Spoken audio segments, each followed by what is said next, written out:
अबे face reveal. अच्छा face तो पहले ही रिवील है भाई। देखो क्या हुआ, अपनी स्ट्रैटेजी बढ़िया चल रही थी, लेकिन मुझे दिखा तभी एड्यूनिटी का PYQ वाला 1000 क्वेश्चन का वो, मतलब उन्हें छांट छांट के जो दिए। तो मैं पागल हूँ जो 2 साल के क्वेश्चन करूँ 100 200 इतने सारे। इससे बढ़िया मैं उनने जो 5 साल के एनालाइज PYQ हैं वो कर लेता हूँ। इसलिए मैंने ये स्ट्रैटेजी रीबिल्ड करी है भाई अपना रोज का। और देखो मैंने ना छोड़ दिया भाई, बुरा मानना छोड़ दिया मैंने। मुझे पता है कि मैं अगर स्ट्रेटजी ना बदलूं तो मेरा पढ़ाई में मन ही नहीं लगता, इसलिए हर 3-4 दिन में बदल देता हूँ मैं स्ट्रेटजी। ठीक है, अपना ये PYQ अपन ने उनके हिसाब से नहीं अरेंज, तो ये मैथोनगो के हिसाब से ही करे हैं, लेकिन दिन उसके हिसाब से दिए। वो जो क्वेश्चन का उन्होंने डाला था ना भाई, तुम लोग भी ट्राई करो रे। एड्यूनिटी वाले ने मस्त PYQ डाले हैं। वो ऐसे ही सोच रहा था और सब्जेक्ट के भी ऐसे डाल देते ना, मैथ का मैथ का। वैसे मैथ का तो है अपन पे मैथोनगो का सिस्टम सेट। अभी मैथोनगो ही कर रहा था मैं, थक गया तो ये मैथोनगो वाले सर, प्रिंस सर। तो थोड़ी सी स्ट्रैटेजी में चेंज है। और अभी 4 तारीख है, 4 तारीख को अपना इतना डन है। कितने बज रहे हैं और 12:20 बज रहे हैं और 11, अबे 1 घंटा हो गया अभी क्वाड्रेटिक के कुछ ही क्वेश्चन करे हैं। कितना हो गया, 8वां क्वेश्चन हो गया। ये वाला कर लिया क्या? नहीं ये वाला करना है। तो 8 9 10 और इसके अगला लेक्चर और देखना है। भाई क्या कर रहा हूँ मैं, मुझे कुछ समझ ही नहीं आ रहा है भाई। क्या बता यार, मॉक टेस्ट हो यार जल्दी। कहाँ से ऐसा मैं सोच रहा था चुटकी चुटकी बजाओ, ऐसे चुटकी और सिलेबस खत्म। अबे चुटकी बजाओ भीम को गुस्सा आ जाएगा। नहीं चुटकी मत बजाओ, ताली बजाओ। ऐसे ताली बजाओ अपन। अब एक हाथ से कैमरा पकड़े हूँ इसलिए दिखेगा नहीं। ऐसे ताली बजाओ, ताली बजाओ ताली बजाओ और सिलेबस खत्म हो जाए, सीधे मॉक टेस्ट पे पहुंच जाओ। मुझे मॉक टेस्ट देना है भाई, मॉक टेस्ट देना है भाई। खाना वाना खा लिया अपन ने। अभी ये क्या हो रहा है भाई कोई नहीं, हमारे यहाँ ऐसे ही रहता है भाई, टेंशन नहीं लेने का। ठीक है, और क्या बताऊँ यार, हाइड्रोकार्बन रिवाइज करा था। हाइड्रोकार्बन में अपना कुछ नहीं, शुरू से ही रिवाइज किया था। वो बुर्ज बुर्ज रिएक्शन रेडिकल बना, फिर उसकी फैमिली आई बुर्ज, फिर फिटिंग, फिर बुर्ज फिटिंग, उसके बीच में उल्मान आया, उल्मान ने कॉपर डाला, और फिर फ्रैंकलिन आया। फ्रैंकलिन ने अपना फ्रैंकलिन ने क्या डाला था, कॉपर नहीं रे, फ्रैंकलिन ने जिंक डाला है ना। और उसने फिनाइल और मतलब हाँ फिनाइल और एल्काइल दोनों के लिए यूज़ किया, वो पड़ी। फिर उसके बाद पढ़ा अपन ने कोरे हाउस में गिलमान रिएजेंट, गिलमान में कार्बन आयन, क्योंकि लिथियम के 2 एटम, यानी रिएजेंट 2Li और कॉपर X और R-X। तो R-X और R मिल जाता है, कार्बन आयन की स्टेबिलिटी देखते हैं रेट ऑफ रिएक्शन के लिए। और और वही डन है कोरे हाउस। फिर कोरे हाउस के बाद कोलबे में पता ही है एनोड पे CO2 अपना RR कॉम्बिनेशन हो जाता है, फ्री रेडिकल बनता है। कैथोड पे H2 और NaOH, pH बढ़ रहा है। फिर उसके बाद आया अपना कोरे हाउस के बाद, अरे नहीं कोलबे के बाद आया अपना वो सोडा लैम या ओकवुड डिग्रेडेशन। उसमें भी यही अपन कार्बोक्सिलिक एसिड का वो सॉल्ट यूज़ करेंगे। तो उसमें अरे भाई बिल्ली दिख रही भाई दिख रही क्या? क्वालिटी खराब है इसकी, कांच खोलू ना। अब देखिए, अबे चली गई वो। नहीं उधर है, दिख रही है, कहाँ गई? हाँ ये दिख रही है ना भाई अरे कहाँ पे दे रहे, छोड़ो डिस्ट्रैक्ट नहीं हो। कहाँ पे थे अपन? अपना कोलवे के बाद हो गया को सोडा लाइम में अपन NaOH और CaO से CaCO3 बनेगा, यानी R में H निकल के उसमें जुड़ जाएगा, CO2 गायब, यानी कार्बन आयन बनेगा। कार्बन आयन की स्टेबिलिटी, रेट ऑफ रिएक्शन और NaOH 3:1 में रहते हैं, NaOH और CO3 आया, उसका रीज़न नहीं पता। फिर इसके बाद अपना हेलोजिनेशन, नहीं फिर इसके बाद अपना ग्रिग्नाल्ड। ग्रिग्नाल्ड का पता ही है, वो एसिडिक एच निकाल के खुद में जोड़ लेता है और क्या करता है, एसिडिक एच निकाल देता है। तो अबे एसिडिक एच, अच्छा रुको, एसिडिक एच वो निकाल लेता है तो खुद जुड़ जाना चाहिए। अच्छा हेलोजिनेशन हो जाता है क्या? अबे फिर तो मैंने गलत लिख दिया ना, रुको रुको,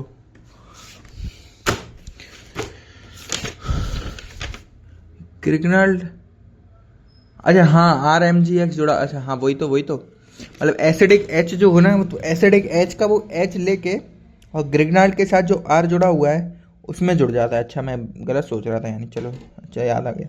ग्रिग्नाल्ड हुआ, फिर ग्रिग्नाल्ड के बाद है अपना, ग्रिग्नाल्ड में ये बताया था पहले एसिड बेस होता है, फिर उसके बाद अपना वो होता है जो भी है। और फिर अपन ने किया हेलोजिनेशन, हेलोजिनेशन का पता ही है, उसमें कुछ बताना ही नहीं।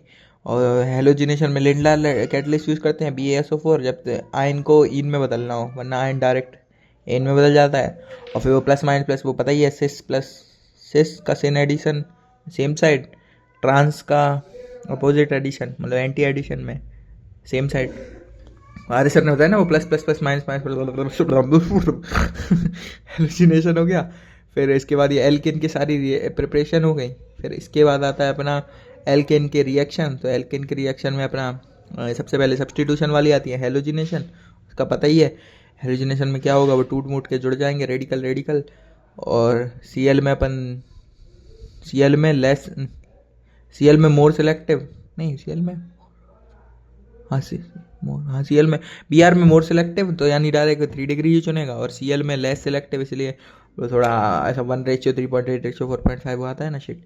और उसके बाद I माइनस बहुत स्टेबल होता है, इसलिए उसमें जो प्रोडक्ट बनता है उसमें HI बनता है। तो HI को अपन ऑक्सीडाइजिंग एजेंट के साथ जोड़ देते हैं, HNO3 और HiO3। तो अपना वो ऑक्सीडाइज करके लीच एटले से उड़ जा, मतलब वो ऑक्सीडाइज करके उड़ जाते हैं, तो लीच एटले से रिएक्शन आगे जाती है, वरना फिर रिएक्शन बहुत ज़्यादा रिवर्सिबल हो जाती है तो पीछे चली जाती है। और फिर और अपना फ्लोरीन फ्लोरीन रेडिकल तो अपना एक्सप्लोसिव होता है। तो फ्लोरीन के साथ जो रिएक्शन होती है मीथेन के साथ फ्लोरीन की रिएक्शन होती है, तो हाँ जल जाता है, कार्बन जल जाता है, यानी कोयला बन जाता है, सी सॉलिड प्लस HF4HF। और फिर ये अपनी हेलोजिनेशन हो गया। हेलोजिनेशन के बाद नाइट्रोजिनेशन, वैसे अलग ऑर्डर था लेकिन मैंने सब्स्टिट्यूशन साथ में लिख दिया। हेलोजिनेशन के बाद नाइट्रोजिनेशन, HNO3 के बाद बिल्ली अरे बिल्ली पे भी कंसंट्रेशन जा रहा है यार, बिल्ली डिस्ट्रैक्टिव सो मच। कहाँ गई रे बिल्ली?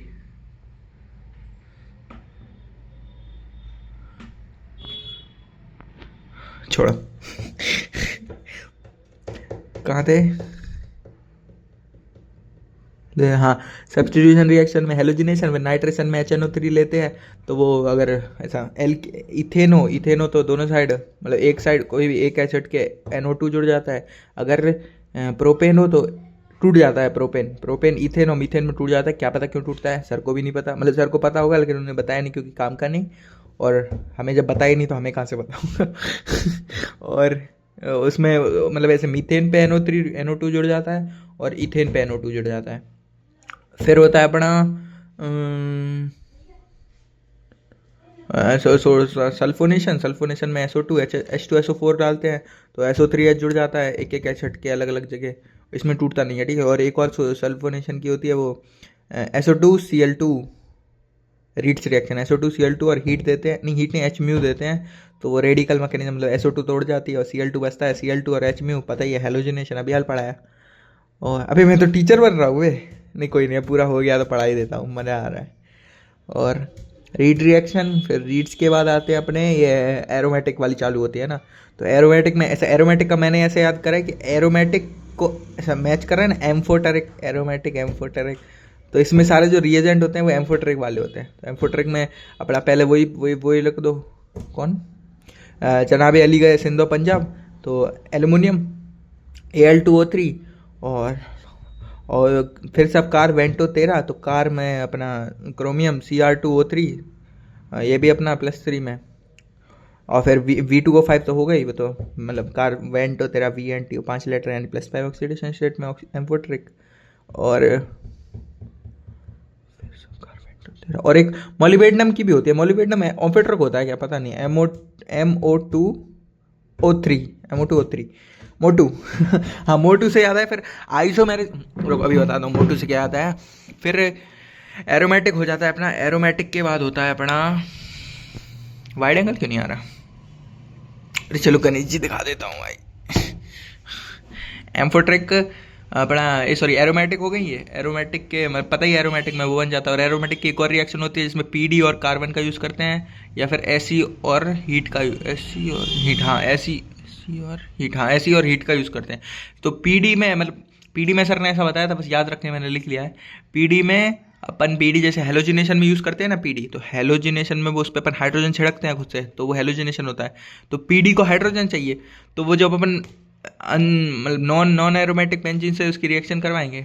नॉन एरोमेटिक बेंजीन क्या होता है भाई, अपन साइक्लोहेक्सीन जिसमें सारे वो नहीं बने हैं, समझ रहे हो, इन, तो अपन उससे रिएक्शन करवाएंगे तो खुद ही एच खींच लेगा और वो करवा देगा अपना, मतलब रिवर्स हेलोजिनेशन करवा देगा, ऐसा समझो। मतलब हेलोजिनेशन में डबल बॉन्ड टूट के हाइड्रोजन जोड़ते हैं, उसमें वो हाइड्रोजन खींच के डबल बॉन्ड बना देगा।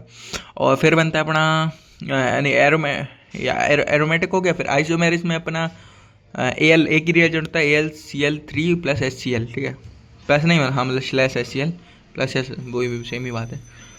वो हो गया, उससे अपना आइसोमेरिस में हो जाता है। फिर उसके बाद आती कंबशन, कंबशन में कॉपर मोटू मंटू, एक OH 2 OH 3 OH और एक वो K2Cr2O7 नहीं KMNO4 हाँ KMNO4 की होती है। KMNO4 से ऑक्सीडाइज करवाते हैं तो 3 डिग्री पे एक OH जुड़ जाता है।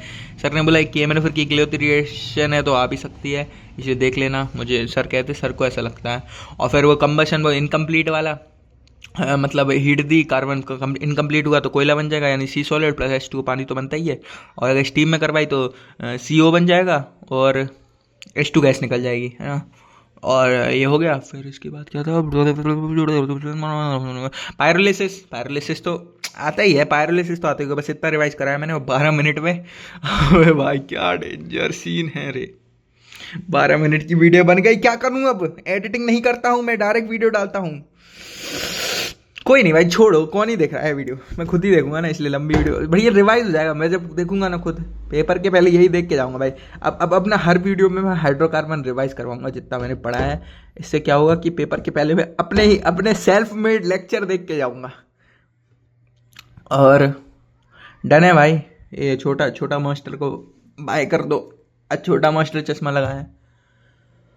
और क्या बता, अरे हाँ ये देखो क्या मंगाया है भाई, देखो क्या मस्त लग रही है ना बॉटल है। मैंने सोचा ये बॉटल है बहुत जल्दी, ये एक तो खाली भी कर दी, अभी तक सुबह ही भरी थी, अभी थोड़ी देर पहले। 5 बॉटल बनती हैं 5 लीटर की। भाई को पानी की कमी नहीं चाहिए, पानी बहुत जल्दी ख़त्म हो जाता है, वो बिस्लरी वगैरह थी ना उसमें, तो अब 6 बॉटल है, हिसाब रहेगा 6 लीटर पानी का। बाकी डन है भाई, सीन ओके बाय। अरे यार वीडियो लंबी हो गई यार बहुत कोई बात नहीं, ओके बाय, ओके बाय।